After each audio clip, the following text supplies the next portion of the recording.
Hello दोस्तों, welcome to biology class. I am Atul Dubey. दोस्तों, हमने जेनेटिक्स की ये जो वीडियो सीरीज स्टार्ट की है, इसमें 2 वीडियोस ऑलरेडी आ चुके हैं और आई होप आप लोगों को वो पसंद भी आ रहे होंगे, कॉन्सेप्ट्स भी सभी क्लियर हो रहे होंगे। अगर ऐसा है तो प्लीज़ कमेंट में ज़रूर बताइएगा। आज ये हमारी इस वीडियो सीरीज की तीसरी वीडियो है, जिसमें हम देखने जा रहे हैं कुछ इंपॉर्टेंट कॉन्सेप्ट्स को। हम शुरुआत करते हैं एक क्रोनोलॉजिकल ऑर्डर की कि जेनेटिक्स के फील्ड में किन किन साइंटिस्ट का महत्वपूर्ण योगदान रहा है डीएनए से रिलेटेड सभी कामों को करने में। यहाँ पे हम मेंडल और उनके बाद के कुछ साइंटिस्ट का नाम नहीं लेंगे, क्योंकि उस समय तक जेनेटिक्स और डीएनए जैसे टर्मिनोलॉजीज इजाद ही नहीं हुए थे। हम ये देखने जा रहे हैं कि डीएनए की फाइंडिंग में, डीएनए को खोजने में किन किन साइंटिस्ट का महत्वपूर्ण योगदान, और उसके बाद हम देखेंगे कि डीएनए के फीचर्स क्या होते हैं, और इसके बाद हम कुछ इंपॉर्टेंट कॉन्सेप्ट्स के बारे में भी बात करेंगे। तो शुरुआत करते हैं कुछ इंपॉर्टेंट नामों से। सबसे पहला नाम अगर क्रोनोलॉजिकल ऑर्डर में देखा जाए तो सबसे पहला नाम आता है सर फ्रेडरिक मिशेर का, और इन्होंने ईयर 1869 में कुछ फाइंडिंग की थी। तो क्या थी इनकी खोज, क्या फाइंडिंग किया था इन्होंने उस वक्त जब 1869 की ये बात है दोस्तों। उस समय इनकी एज कुछ 20 या 25 के आसपास रही होगी, काफ़ी यंग एक नवयुवक थे, और ये रास्ते से जा रहे थे और इनके रास्ते में एक लोकल हॉस्पिटल पड़ता था। लोकल हॉस्पिटल के बाहर इन्होंने एक बार देखा कि एक पट्टी फेंकी हुई थी, एक बैंडेज फेंकी हुई थी, और उस बैंडेज का जब इन्होंने स्टडी किया, इन्हें वहां पर मिला था एक बैंडेज। तो जब इन्होंने उस बैंडेज को उठा लिया और अपने लैब में लेकर आए, तो लैब में उन्हें दिखाई दिया कि उस बैंडेज पर पस लगा हुआ है, जिसे हम हिंदी में मवाद कहते हैं।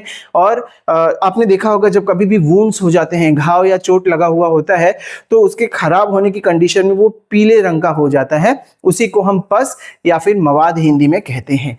जब फ्रेडरिक मिशर साहब ने उस बैंडेज को देखा तो उन्हें पता चला कि इसके अंदर कई सारे सेल्स हैं, यानी कि उस वुंड से हमारे ब्लड सेल्स भी आए होंगे, हमारी स्किन के सेल्स भी होंगे, हमारे WBC भी रहे हुए होंगे। तो इस तरह के कई सारे सेल्स उनको वहां पर दिखाई दिए माइक्रोस्कोप में। उन्होंने ये पता करने की कोशिश की कि इन सेल्स के अंदर किस तरह का फीचर होता है। इनफैक्ट कि उन्होंने इसका पीएच पता करने की कोशिश की कि ये जो सेल्स हैं या फिर सेल के अंदर अगर कोई चीज है तो वो एसिडिक है, बेसिक है यानी अल्कलाइन है, या फिर न्यूट्रल है। उन्होंने जब ये चीज स्टडी की तो उन्हें पता चला अंदर कुछ एसिडिक मटेरियल प्रेजेंट होता है हमारे सेल्स के अंदर। अब सेल के अंदर ये जो एसिडिक मटेरियल प्रेजेंट होता है, ये क्या है उस समय पता नहीं चल पाया, क्योंकि अब रीजन वही था कि बहुत ज्यादा साइंटिफिक एडवांसमेंट नहीं हुई थी। बट ये चीज पता चल जाने की वजह से कि हमारे सेल के अंदर कोई एसिडिक नेचर की चीज पाई जाती है, कोई केमिकल कंपाउंड पाया जाता है जो कि अम्लीय होता है, एसिडिक होता है, इन्होंने उस चीज को नाम दिया न्यूक्लिन। न्यूक्लिन नाम इन्होंने दिया।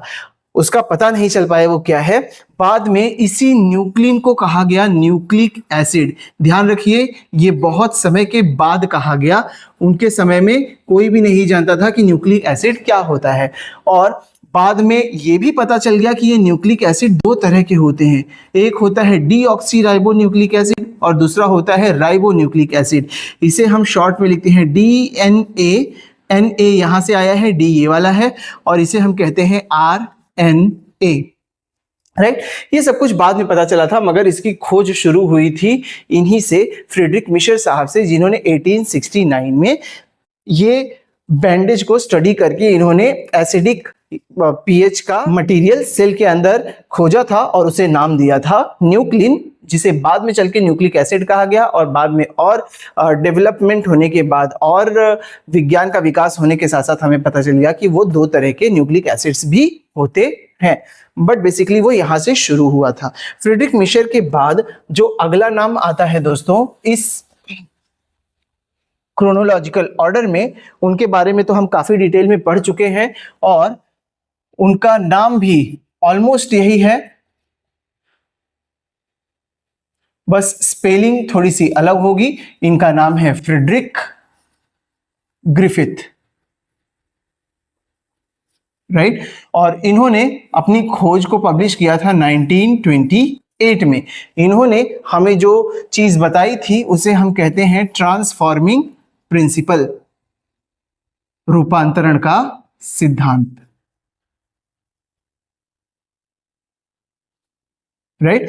और ट्रांसफॉर्मिंग प्रिंसिपल के लिए उन्होंने कौन कौन से एक्सपेरिमेंट्स किए थे वो सब कुछ हमने अपनी पिछली वीडियो में डिस्कस किया है। अगर अभी तक आपने वो वीडियोस नहीं देखे हैं तो ऊपर आई बटन पे क्लिक करके उन वीडियोस को भी देख सकते हैं। अगर आप चाहें तो इस वीडियो के बाद भी उन्हें देख सकते हैं, क्योंकि यहाँ पर हम थोड़ा बहुत उसके बारे में बस चर्चा करेंगे। डिटेल में उन कॉन्सेप्ट्स को समझने के लिए आपको उन वीडियोस को जरूर देखना पड़ेगा, राइट। तो फ्रेडरिक ग्रिफिथ ने चूहों के साथ स्ट्रेप्टोकोकस न्यूमोनी के 2 स्ट्रेन्स लिए, एस स्ट्रेन और आर स्ट्रेन, उनको अलग अलग कंडीशंस में इंजेक्ट करके देखा। एक वायरुलेंट स्ट्रेन था, एक ए वायरुलेंट स्ट्रेन था, और उन पर क्या असर हुआ उसकी स्टडी उन्होंने की। और उन्होंने ये एक कॉन्सेप्ट हमें निकाल कर दिया कि कोई चीज होती है जो एक तरह के सेल को दूसरे तरह के सेल में ट्रांसफॉर्म कर देती है, उसे हम कहते हैं ट्रांसफॉर्मिंग फैक्टर, और इस पूरी प्रोसेस को, इस पूरी प्रक्रिया को हम कहते हैं ट्रांसफॉर्मिंग प्रिंसिपल, राइट। इसके बाद अगला जो साइंटिस्ट्स का ग्रुप आया उसमें 3 लोगों का नाम है। एक है एवेरी साहब, दूसरे हैं मैकलियोड, और तीसरा नाम है मैककार्टी। इन्होंने 1944 में इन 3 लोगों ने फ्रेडरिक ग्रिफिथ के काम को ही अपने वे में, अपनी पद्धति में एक्सप्लेन करने की कोशिश की, और यह साबित करने की कोशिश की कि डीएनए ही वो जेनेटिक मटेरियल है जो एक सेल से दूसरे सेल या एक पीढ़ी से दूसरी पीढ़ी में सभी फीचर्स को लेकर जाता है और उन्हें एक्सप्रेस करता है। मगर अनफॉर्चुनेटली ग्रिफिथ और इन तीनों लोगों के ग्रुप, इन दोनों एक्सपेरिमेंट्स को एक्सेप्ट नहीं किया गया, इन्हें रिजेक्ट कर दिया गया। इसके बाद में अगला नाम आता है इस ऑर्डर के अंदर एरविन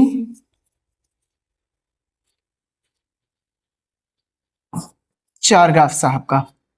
इन्होंने 1950 में एक रूल पोस्टुलेट किया, इन्होंने एक सिद्धांत दिया था, और इस रूल के अकॉर्डिंग, इस सूत्र के अनुसार होता क्या है, इन्होंने बताया कि जो डीएनए होता है, in a DNA molecule, number of purines is always equal to number of pyrimidines। इन्होंने बताया कि जो डीएनए होता है उसमें जितने प्यूरिन्स होते हैं उतने ही पिरिमिडिन्स भी होते हैं। इसको हम इस तरह से लिख सकते हैं, प्यूरिन्स और पिरिमिडिन्स होते क्या है दोस्तों, अभी तो हमें डिटेल में ये पढ़ना है, बस कुछ ही देर में हम इसे स्टार्ट भी करेंगे। बट प्यूरिन्स और पिरिमिडिन्स यहाँ पे अगर बेसिक में आपको आइडिया दे दूं तो हमने अभी अभी देखा कि जो डीएनए होता है वो बना हुआ होता है न्यूक्लियोटाइड से। ये हमने पिछली वीडियो में भी स्टडी किया है, राइट। अभी जो न्यूक्लियोटाइड्स होते हैं इनमें पाए जाते हैं nitrogenous bases. Nitrogenous bases 2 type के होते हैं, एक टाइप होता है प्यूरिन, दूसरा टाइप होता है पायरिमिडिन। यही है वो दोनों टाइप्स, प्यूरिन्स एंड पायरिमिडिन्स। इनमें क्या डिफरेंस होता है अभी हम थोड़ी देर में समझेंगे उसे।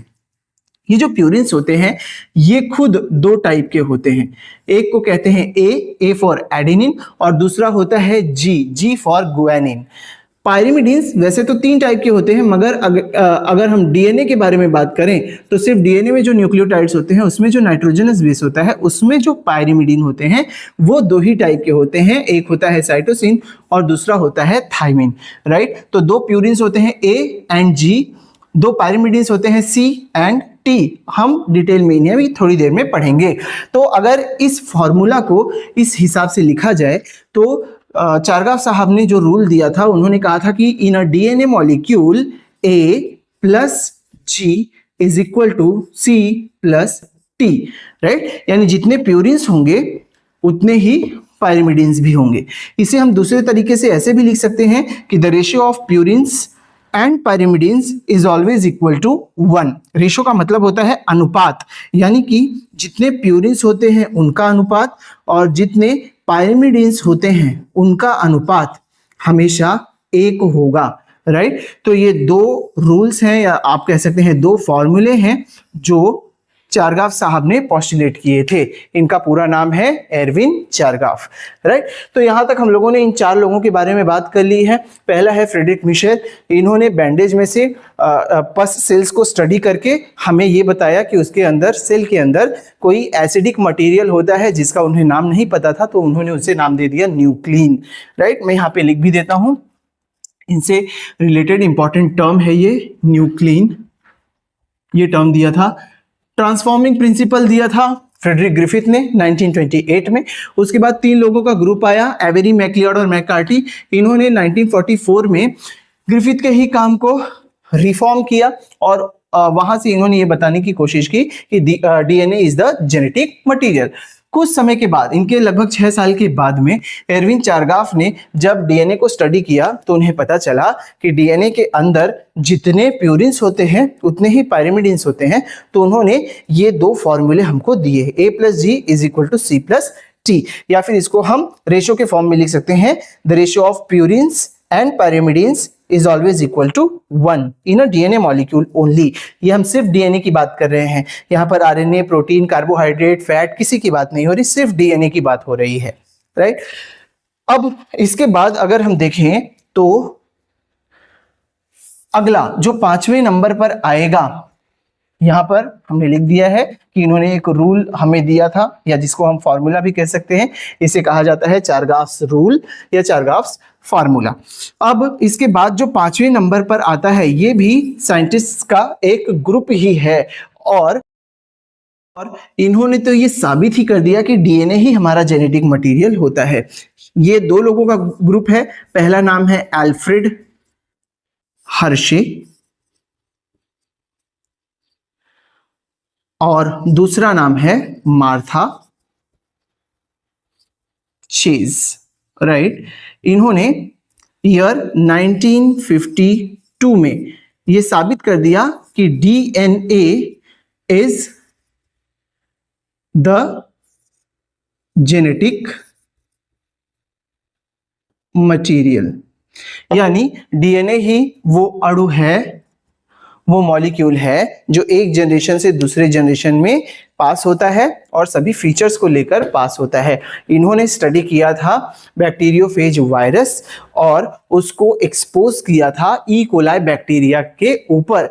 अब जो ई कोलाई बैक्टीरियल सेल होता है ये प्रोकैरियोटिक सेल होता है, और जो बैक्टीरियोफेज वायरस होता है वो इस बैक्टीरियल सेल को लाइस कर देता है, यानी किल कर देता है और अपने नंबर को बढ़ाता है। तो उसी प्रॉपर्टी को यूज करके हर्शी और चेज ने 1952 में ये सिद्ध कर दिया कि डीएनए ही हमारा जेनेटिक मटेरियल होता है, हमारा आनुवंशिक पदार्थ होता है, राइट। आई होप दोस्तों ये सभी ईयर्स के अकॉर्डिंग हमने जो एक्सपेरिमेंट्स लिखे हैं ये आपको ध्यान में रहेंगे। इसके बाद 5 तो हो गए, अब 6वें नंबर पर हम ये देखने जा रहे हैं जो हमारा डीएनए मॉलिक्यूल होता है उसका स्ट्रक्चर कैसा होता है। सबसे पहले ये कैसे पता चला कि डीएनए का स्ट्रक्चर कैसा होगा, उसकी प्रॉपर्टीज क्या होती हैं, तो आइए हम पहले उसे भी समझ लेते हैं।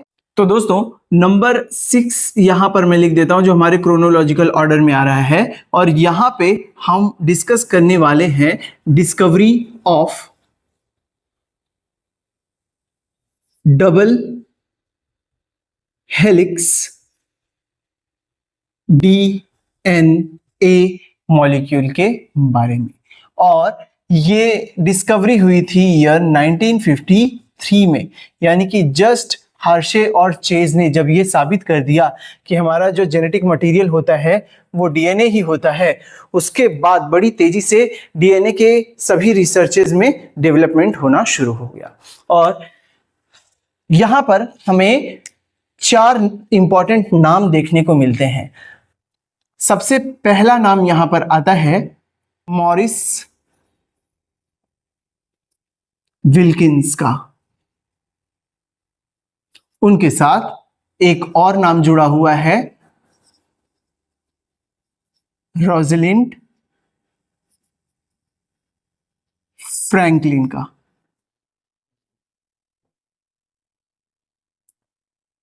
राइट तो ये जो 2 नाम है ये काफी इंपॉर्टेंट है। इन 2 लोगों ने किया क्या था, इन 2 लोगों ने अपने लैब में एक डीएनए का मॉलिक्यूल लिया और उस पर एक्सरे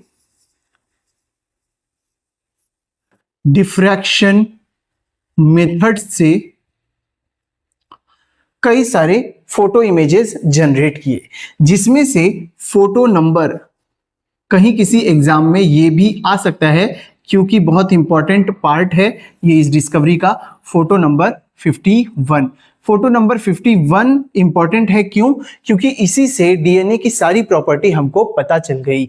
इन्होंने कई सारे फोटोज लिए थे एक्सरे डिफ्रैक्शन मेथड से। इसमें होता यह है कि एक्सरेज इंसिडेंट की जाती है डीएनए मॉलिक्यूल पर और फिर उसकी एक फोटोग्राफिक इमेज रेडी की जाती है। तो कई सारी इमेजेस में से ये जो 51 नंबर की फोटो इमेज थी वो इंपॉर्टेंट थी।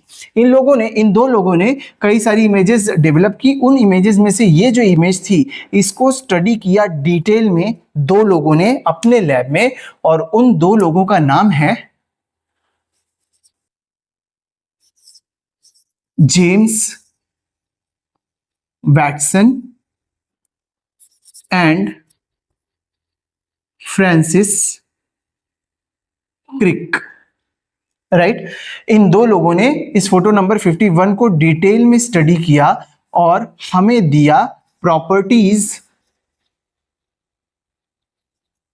ऑफ डीएनए मॉलिक्यूल, यानी कि डीएनए का स्ट्रक्चर कैसा होता है वो बताया इन दो लोगों ने था, मगर एक्सरे डिफ्रैक्शन से इस फोटो को जनरेट किया इन दो लोगों ने था।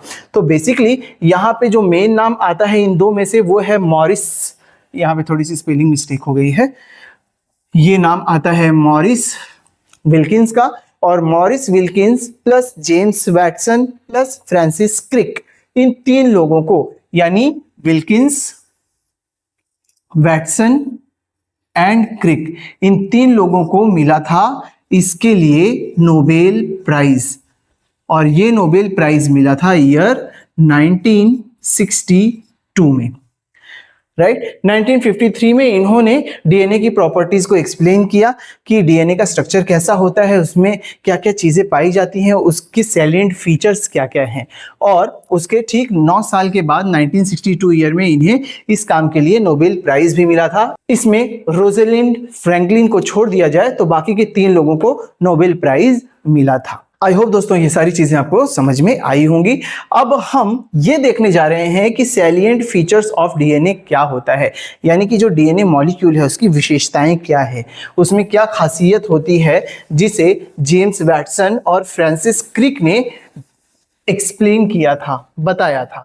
तो दोस्तों यहाँ आप देख सकते हैं कि हम बात करने वाले हैं डीएनए की कुछ विशेषताओं के बारे में, सैलिएंट फीचर्स ऑफ डीएनए, जो कि सर जेम्स वैटसन और फ्रांसिस क्रिक ने हमें एक्सप्लेन किए थे। यहाँ पर जो डीएनए मॉलिक्यूल होता है उसे यहाँ पर मैंने ड्रॉ भी कर दिया है, एक डायग्रामेटिक रिप्रेजेंटेशन है ये डीएनए का, राइट। ये डीएनए का एक छोटा सा हिस्सा है। अब इनके सैलिएंट फीचर्स में पहली चीज तो ये आती है कि the DNA is made up of polynucleotide strands. Strand को हिंदी में रज्जुक कहते हैं। पॉली यानी कि कई सारे, यहाँ पे नाम से समझ में आ रहा होगा कई सारे, एंड न्यूक्लियोटाइड यानी कि ये कोई एक चीज है जो न्यूक्लियोटाइड से बना हुआ होता है। अभी जो न्यूक्लियोटाइड है ये क्या होता है दोस्तों, यहाँ पर हम शॉर्ट में समझ लेते हैं। जो न्यूक्लियोटाइड होता है, basically the nucleotide is made up of 3 things. First thing is phosphoric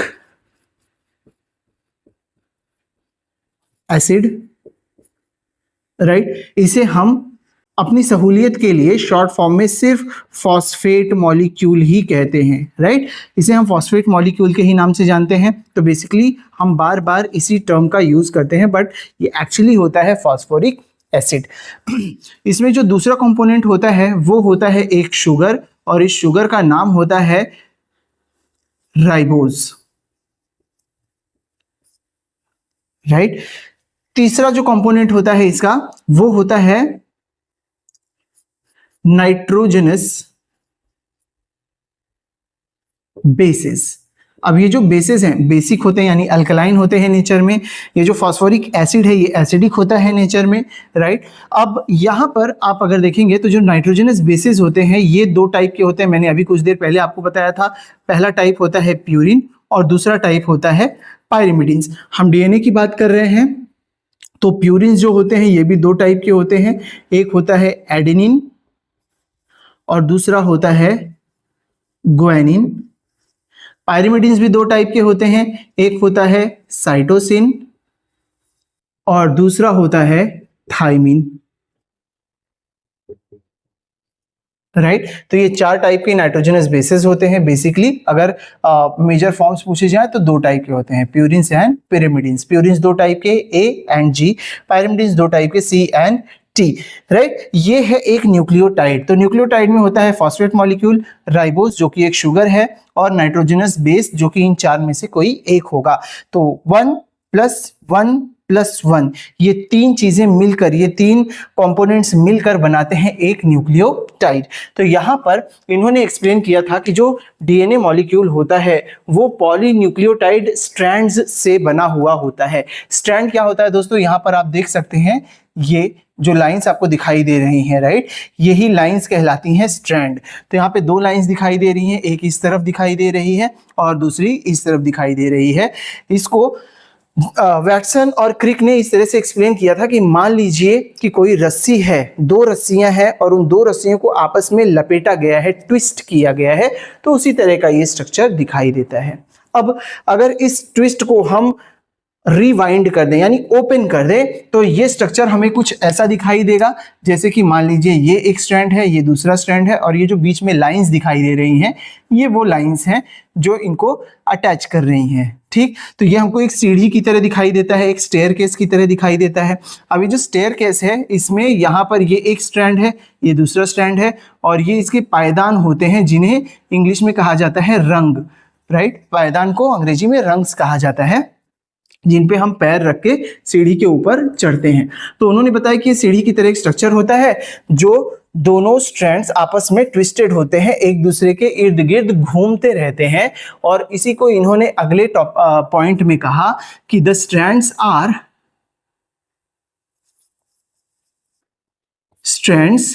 form double क्योंकि दो स्ट्रैंड्स हैं इसलिए, और ये क्या बनाते हैं, डबल हेलिक्स। हेलिक्स का मतलब होता है हेलीकॉप्टर के फैन की तरह जो घूमता हुआ स्ट्रक्चर होता है, वो स्ट्रक्चर यहाँ पे फॉर्म होता है। आई होप ये दो पॉइंट्स आपको क्लियरली समझ में आ गए होंगे कि कई सारे न्यूक्लियोटाइड से ये स्ट्रैंड भी बना है और ये स्ट्रैंड भी बना है, और ये जो दोनों स्ट्रैंड हैं ये एक दूसरे के इर्द गिर्द एक हेलिक्स बनाते हैं, यानी एक दूसरे के इर्द गिर्द घूमते हैं, right. They move around each other to form a double helix structure, right. अब यहाँ पे जो हेलिकल स्ट्रक्चर होता है, यानी कि अगर मान लीजिए ये रस्सी आपको दी गई है दो, तो ट्विस्ट करने का हमारा दो तरीका हो सकता है, या तो हम इसको राइट वर्ड ट्विस्ट करेंगे या तो फिर लेफ्ट वर्ड ट्विस्ट करेंगे, ठीक। तो इन्होंने यानी जेम्स वैटसन और फ्रांसिस किक ने जो स्ट्रक्चर देखा था उस फोटो 51 में, वो था राइट वर्ड ट्विस्टेड, यानी कि the helix is right handed, ठीक। यानी कि ये दोनों ही एक दूसरे के इर्द गिर्द क्लॉकवाइज डायरेक्शन में घूमते हैं, हेलिक्स बनाते हैं, राइट। क्लॉकवाइज आपको पता है जो घड़ी होती है वो राइट टू लेफ्ट की तरफ ट्विस्ट हुई होती है, तो इसे भी अगर आप ऐसे टेढ़ा करके देखेंगे तो आपको दिखेगा कि राइट टू लेफ्ट की तरफ ऐसे मूव कर रहा है। आप अपनी स्क्रीन पर देखिए, एक छोटा सा क्लिप में डाल दे रहा हूं जिसमें आपको ये समझ में आ जाएगा कि राइट हैंडेड या क्लॉकवाइज ये जो हेलिक्स होता है वो कैसा होता है, ठीक। अब यहाँ हमें पता चल गया कि पॉलीन्यूक्लियोटाइड्स के बने हुए दो स्ट्रैंड्स होते हैं, दोनों राइट हैंडेड हेलिक्स फॉर्म करते हैं, ठीक। तीसरा जो इसका सैलिएंट फीचर होता है डीएनए का, वो होता है कि the strands are made up of sugar, phosphate, backbone, यानी कि ये जो स्ट्रैंड है ये यहाँ पर बना हुआ है एक न्यूक्लियोटाइड से, इसी तरह ये दूसरा न्यूक्लियोटाइड है, ये तीसरा न्यूक्लियोटाइड है, इस स्ट्रैंड पर भी ये एक न्यूक्लियोटाइड होगा, ये दूसरा न्यूक्लियोटाइड होगा, ये तीसरा न्यूक्लियोटाइड होगा, ठीक है। अब यहाँ पे ये जो लाइंस दिखाई दे रही है दोस्तों, ये होती हैं बॉन्ड्स, बंध जिसे हम कहते हैं। और ये कौन सा बॉन्ड होता है? ये होता है हाइड्रोजन बॉन्ड, यानी हाइड्रोजन बंध यहाँ पर आपको दिखाई दे रहे हैं। यानी जो हाइड्रोजन बॉन्ड्स होते हैं वो बने हुए होते हैं एक स्ट्रैंड के एक न्यूक्लियोटाइड और दूसरे स्ट्रैंड के एक न्यूक्लियोटाइड के बीच में। ठीक है, यहां पर अगर आप देखेंगे तो एक ही स्ट्रैंड पर 1 2 3 4 कई सारे न्यूक्लियोटाइड्स भी जुड़े हुए हैं, यानी कि इस न्यूक्लियोटाइड और इस न्यूक्लियोटाइड के बीच में भी एक लाइन दिखाई दे रही है, तो ये भी कोई बॉन्ड होगी। हाँ, ये भी एक बॉन्ड है और इसका नाम होता है फॉस्फो डाइएस्टर बॉन्ड, राइट। तो इस तरह से कुछ बॉन्ड्स भी आपको पढ़ने हैं, बट बेसिकली यहाँ पे ये बताने का ये मतलब है कि यहाँ जो एक न्यूक्लियोटाइड है ना, ये इस न्यूक्लियोटाइड में मैंने आपको बताया कि 3 स्ट्रक्चर्स होते हैं। न्यूक्लियोटाइड 3 कंपोनेंट से बना हुआ होता है। पहला होता है फॉस्फेट मॉलिक्यूल, दूसरा होता है राइबोज शुगर और तीसरा होता है नाइट्रोजनस बेस। ठीक, तो यहाँ पे जो फॉस्फेट और शुगर ये दो चीजें हैं, ये दो चीजें बाहर की तरफ होंगी, यानी फॉस्फेट और राइबोज जो होगा वो बाहर की तरफ होगा, ये जो स्ट्रैंड दिखाई दे रहा है वहां पर। और जो नाइट्रोजन बेस होगा ये अंदर की तरफ होता है, यानी इससे ही जुड़ा हुआ यहां पर पाया जाता है नाइट्रोजन बेस। अब यानी कि यहां पर हो सकता है ए, यहां पर टी भी हो सकता है, यहां पर जी भी हो सकता है, यहां पर सी भी हो सकता है, फिर यहां पर सी या टी या इन 4 में से ही कोई एक रिपीटेडली आता रहेगा। ठीक है, तो इस तरह से ये न्यूक्लियोटाइड्स बनते हैं और इन्हें हम कहते हैं adenine nucleotide, thymine nucleotide, guanine nucleotide, cytosine nucleotide, इस तरह से उनके नाम होते हैं। तो जो शुगर फॉस्फेट बैकबोन होती है ये लाई करती है आउटसाइड, बाहर की तरफ, और वहीं पर जो नाइट्रोजनस बेसेस होते हैं दे आर स्टैक्ड इनसाइड, यानी कि ये जो नाइट्रोजनस बेसेस हैं वो अंदर की तरफ होते हैं, जैसा मैंने यहां पर आपको बताया। अब स्टैकिंग का मतलब क्या होता है? एक नाइट्रोजनस बेस है, उसके ऊपर दूसरा न्यूक्लियोटाइड होगा, तो ये दूसरा नाइट्रोजनस बेस जो होगा ये दोनों एक दूसरे से कांटेक्ट में रहते हैं, संपर्क में रहते हैं। ऐसा लगता है कि एक के ऊपर एक ऐसे रखा हुआ है, और जिसकी वजह से ये जो डीएनए मॉलिक्यूल है ना, इसको स्टेबिलिटी मिलती है, मजबूती मिलती है। द स्टैकिंग ऑफ nucleotides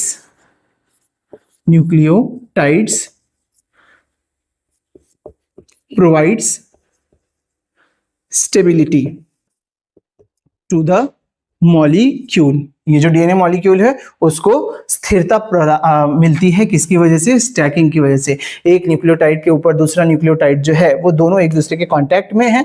यहाँ पर मैंने बताया फॉस्फोडाइस्टर बॉन्ड के थ्रू, और यहाँ पर आपको बताया हाइड्रोजन बॉन्ड के थ्रू, और एक दूसरे से भी कांटेक्ट में है, जिसकी वजह से ये बहुत ही स्टेबल मॉलिक्यूल होता है। अब यहाँ पर अगर एक्स्ट्रा की सभी चीज़ों को इरेज कर दिया जाए और एक और चीज अगर आपको बताया जाए कि ये जो 2 स्ट्रैंड्स हैं ये आपको दिखाई दे रहे हैं, ये दोनों एक दूसरे के इर्द गिर्द एक हेलिक्स बना रहे हैं, राइट। अब यहाँ पर ये वाला जो स्ट्रैंड है इसके इस सिरे को हम कहते हैं, मान लीजिए 5 प्राइम, तो इसका जो अपोजिट वाला सिरा होगा उसको हम कहेंगे 3 प्राइम। इसके सामने जो स्ट्रैंड है उसमें 5 प्राइम के सामने होगा 3 प्राइम इसका, और इस स्ट्रैंड के दूसरे सिरे को हम कहेंगे 5 प्राइम, राइट। अब ये 5 प्राइम और 3 प्राइम क्या होता है उसे भी समझ लेते हैं, क्योंकि एक इंपॉर्टेंट पॉइंट है यहां पर समझना। तो यहां पर हम लिखते हैं कि the DNA molecule shows polarity. Polarity को हिंदी में कहा जाता है ध्रुवता। ठीक है, तो जो डीएनए मॉलिक्यूल होता है वो ध्रुवता दर्शाता है, उसमें पोलैरिटी होती है। अब ये पोलैरिटी होती है उसके स्ट्रैंड्स में। 2 स्ट्रैंड्स हैं, 2 रज्जुक हैं, तो एक स्ट्रैंड, तो यहां पे हमने जो लिखा कि जो डीएनए मॉलिक्यूल होता है वो डबल स्ट्रैंडेड होता है, ठीक, 2 स्ट्रैंड से बना हुआ होता है, और उसके स्ट्रैंड्स में होती है पोलैरिटी, ध्रुवता होती है। इसका मतलब है कि 1 strand runs from 5 prime to 3 prime direction, whereas the other strand runs from opposite 3 prime to 5 prime direction, right. यानी कि एक स्ट्रैंड का ऊपर का सिरा अगर 5 प्राइम है तो दूसरे स्ट्रैंड का ऊपर का सिरा 3 प्राइम होगा। अब इसे हम कहते हैं कि देखिए ये एक दूसरे के पैरेलल तो है, जैसे रेल की पटरियां होती है। मैंने शुरू में आपको ऐसे ये सीढ़ी की तरह स्ट्रक्चर बनाकर दिखाया था, तो इससे ये साबित होता है कि ये दोनों एक दूसरे के पैरेलल रन कर रहे हैं। पैरेलल होने की वजह से ये हेलिक्स भी बनाते हैं। लेकिन यहां पर अगर आप देखेंगे तो डायरेक्शन बिल्कुल अपोजिट है। 5 प्राइम के सामने 5 प्राइम नहीं है, 3 प्राइम है, और यहां पर 3 प्राइम के सामने 5 प्राइम है, यानी अपोजिट है। तो इसे हम कहते हैं, जो कि इसकी अगली प्रॉपर्टी में आ जाएगा, कि the strands are anti parallel, right. यानी कि ये विपरीत समानांतर होते हैं। एक दूसरे के समानांतर तो हैं, पैरेलल तो हैं, लेकिन एक का 5 प्राइम ऊपर होगा और दूसरे स्ट्रैंड का 5 प्राइम अपोजिट नीचे की तरफ होगा। इसका 3 प्राइम नीचे होगा और इसका 5 प्राइम नीचे होगा। ठीक, आई होप ये आपको समझ में आया होगा। अभी 5 प्राइम क्या होता है, 3 प्राइम क्या होता है, आइए इसे भी समझ लेते हैं। तो दोस्तों, अगर यहां पर मैं आपको एक न्यूक्लियोटाइड का स्ट्रक्चर दिखाना चाहूं तो वो कुछ इस तरह से होगा, राइट। मान लीजिए कि ये है हमारा राइबोज शुगर, जिसमें 5 कार्बन एटम्स होते हैं। ये है नंबर 1, ये है नंबर 2, नंबर 3, नंबर 4, और जो 5वां कार्बन होता है वो यहां बाहर की तरफ होता है, ये है नंबर 5, राइट। ये है हमारा राइबोज शुगर, ठीक है। इस राइबोज शुगर से 2 और मॉलिक्यूल्स जुड़े हुए होते हैं, मैंने आपको बताया। अब वो कौन कौन से मॉलिक्यूल्स हैं, तो जो कार्बन नंबर 1 होता है उससे जुड़ा हुआ होता है नाइट्रोजनस बेस। नाइट्रोजनस बेस 4 तरह के होते हैं।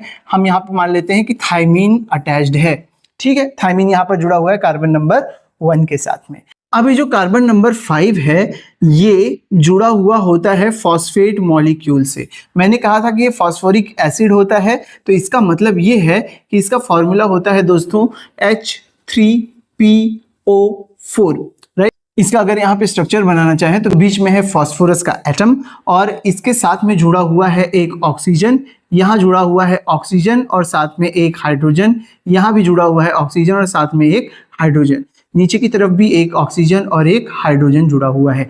यानी कि इस ऑक्सीजन के दोनों वैलेंसीज कंप्लीट है, यहाँ पर भी एक बॉन्ड है, यहाँ पर भी एक बॉन्ड है, जबकि ये वाला जो ऑक्सीजन है ये एक अकेला है, इसके साथ कोई भी इसकी वैलेंसी कंप्लीट करने वाला नहीं है, तो इस पे होता है एक negative charge, right. I hope ये चीजें आपको पता होंगी, ये बड़ी बेसिक सी चीजें हैं। तो ये स्ट्रक्चर अगर आप देखेंगे तो 1 2 3, हाइड्रोजन है 3, ऑक्सीजन है 1 2 3 4 4, और फास्फोरस का एटम 1 है। तो H3PO4 ये है फास्फोरिक एसिड जो यहाँ पर प्रेजेंट होता है, ये, ठीक है। अब यहाँ पर अगर हम यही चीज ड्रॉ करें, ये एक न्यूक्लियोटाइड हो गया, उसी तरह से दूसरा न्यूक्लियोटाइड इसके नीचे होगा। यहाँ आप देख सकते हैं इस स्ट्रैंड के अंदर कि एक न्यूक्लियोटाइड यहाँ है, दूसरा न्यूक्लियोटाइड उसके नीचे, तीसरा उसके नीचे, इस तरह से कई सारे न्यूक्लियोटाइड्स एक स्ट्रैंड पर हैं, इसीलिए इस स्ट्रैंड को हम कहेंगे पॉलीन्यूक्लियोटाइड। उसी तरह ये सामने वाला जो स्ट्रैंड है इस पर भी कई सारे न्यूक्लियोटाइड्स हैं, तो ये भी एक पॉलीन्यूक्लियोटाइड स्ट्रैंड है, जो हमने अपने सैलिएंट फीचर्स के पहले ही पॉइंट में आपको बताया कि the DNA strands are made up of polynucleotides, ठीक है।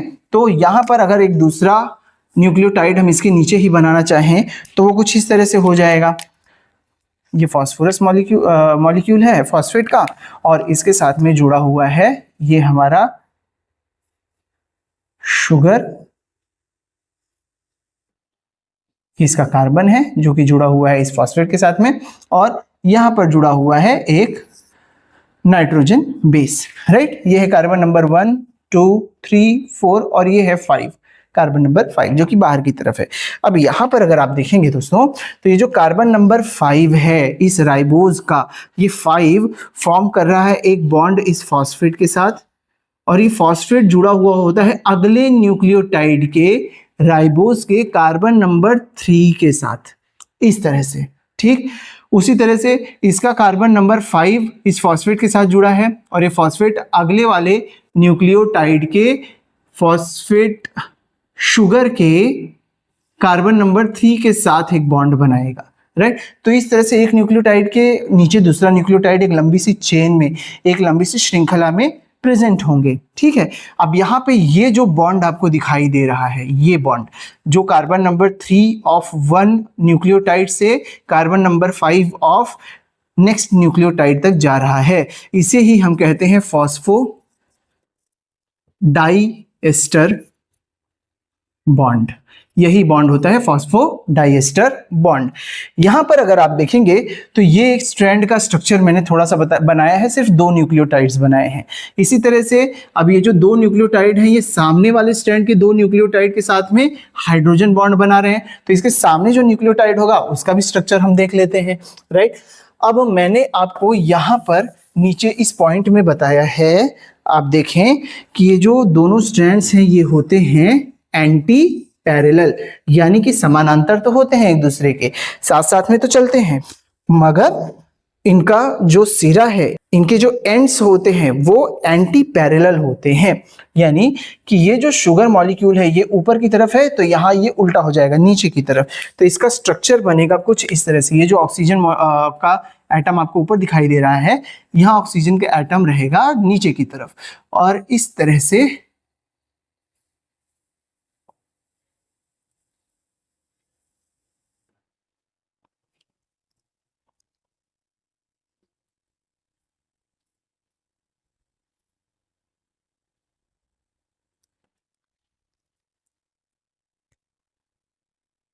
ये स्ट्रक्चर बनेगा यहां पर।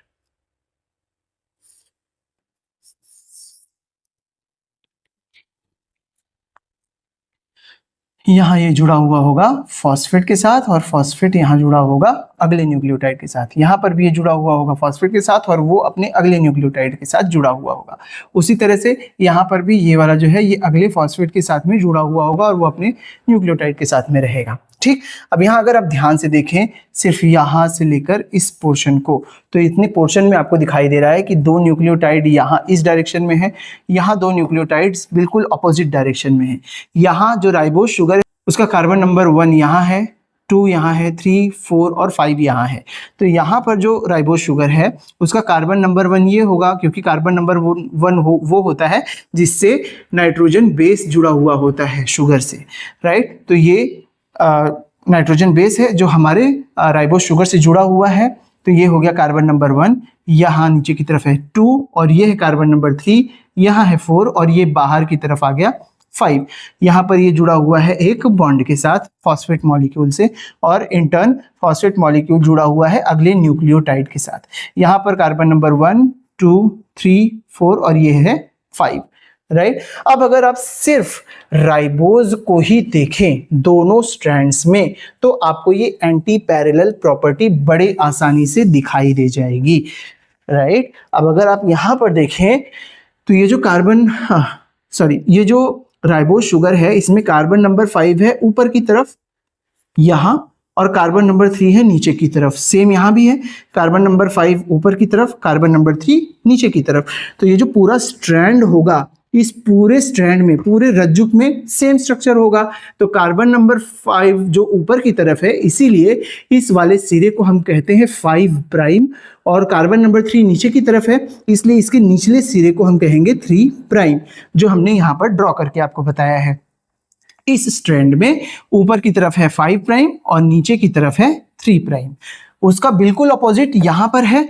यहाँ पर अगर आप देखेंगे तो 3 प्राइम ऊपर की तरफ है, ये देखिए कार्बन नंबर 3, ये देखिए कार्बन नंबर 3 ऊपर की तरफ, और कार्बन नंबर 5 नीचे की तरफ। 3 ऊपर 5 नीचे, 3 ऊपर 5 नीचे, तो इसीलिए सबसे ऊपर हम लिख देंगे 3 प्राइम और सबसे नीचे लिख देंगे 5 प्राइम। तो ये है एंटी पैरेलल स्ट्रक्चर।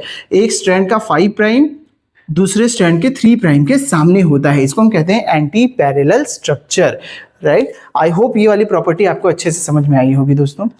अब ये जो डीएनए मॉलिक्यूल का सैलिएंट फीचर है, इसमें अगला प्रॉपर्टी यहीं पर हम समझ लेते हैं कि जो प्यूरिन्स होते हैं, प्यूरिन, देखिए मैंने आपको बताया था कि नाइट्रोजनस बेस 2 प्रकार के होते हैं, राइट। नाइट्रोजन बेस 2 तरह के होते हैं, एक होता है प्यूरिन, दूसरा होता है पायरिमिडीन। जो प्यूरिन होता है वो 2 तरह का होता है, A एंड G। जो पायरिमिडीन होता है वो भी 2 तरह का होता है, C एंड T, राइट। इतनी चीजें अगर आपको ध्यान में है तो ये भी याद रखिए कि जो प्यूरिन होगा वो हमेशा एक हाइड्रोजन बॉन्ड फॉर्म करेगा पायरिमिडीन के साथ। एक प्यूरिन दूसरे प्यूरिन के साथ हाइड्रोजन बॉन्ड नहीं फॉर्म करेगा। एक पायरिमिडीन दूसरे पायरिमिडीन के साथ हाइड्रोजन बॉन्ड नहीं फॉर्म करेगा। हमेशा एक प्यूरिन दूसरे पायरिमिडीन के साथ और एक पायरिमिडीन दूसरे प्यूरिन के साथ ही हाइड्रोजन बॉन्ड्स फॉर्म करता है।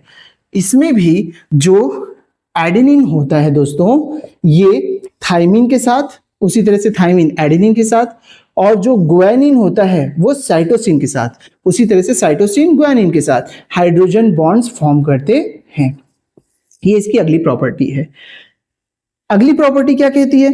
ये जो हाइड्रोजन बॉन्ड्स बनेंगे एक प्यूरिन और पायरिमिडीन के बीच में, इसमें से एडेनिन और थाइमिन के बीच 2 हाइड्रोजन बॉन्ड बनते हैं, यानी डबल हाइड्रोजन बॉन्ड, द्विहाइड्रोजन बंध बनते हैं।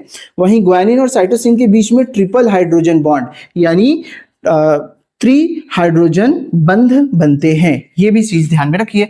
तो यहाँ पे थाइमिन है, यहाँ पे एडेनिन है, यहाँ पे कितने बॉन्ड्स बनेंगे? 2 हाइड्रोजन बॉन्ड्स। यहाँ कितने बॉन्ड्स बनेंगे? 2 हाइड्रोजन बॉन्ड्स। अगर यहीं पर ए ना होकर सी रहा होता तो यहाँ सामने जी होता, क्योंकि सी हमेशा जी के साथ और जी हमेशा सी के साथ ही हाइड्रोजन बॉन्ड फॉर्म करेगा, तो यहाँ पर ट्रिपल हाइड्रोजन बॉन्ड्स हो जाते हैं। राइट, आई होप दोस्तों यहाँ तक सारे फीचर्स आपको क्लियरली पता चल गए, समझ में भी आ गए। अगर कोई डाउट है या फिर आपके कोई सजेशंस हैं तो उसे आप प्लीज कमेंट में जरूर लिखिए, और इसके आगे के फीचर्स हम आने वाली वीडियोस में डिस्कस करेंगे, काफी डिटेल में डिस्कस करेंगे, ताकि ये सारा कॉन्सेप्ट आपको बहुत ही अच्छी तरह से समझ में आ जाए। अगर आपके कोई सुझाव हैं तो उसे प्लीज हम तक पहुंचाइए कमेंट बॉक्स में लिखकर, और अगर अभी तक आप हमारे चैनल से जुड़े नहीं हैं तो चैनल को सब्सक्राइब करके ऑल नोटिफिकेशंस को ऑन कर लीजिए। अगर ये वीडियोस आपको पसंद आ रही हैं तो इन्हें लाइक जरूर कर दीजिएगा, अपने दोस्तों में भी शेयर कर दीजिए, ताकि इन वीडियोस की रीच भी बढ़ सके और इनमें आपको इंप्रूवमेंट दिखाई दे। तो आगे हम कंटिन्यू करेंगे इसी टॉपिक के साथ, salient features of DNA molecule. Thank you very much for being with us. Keep watching, keep learning, and keep growing.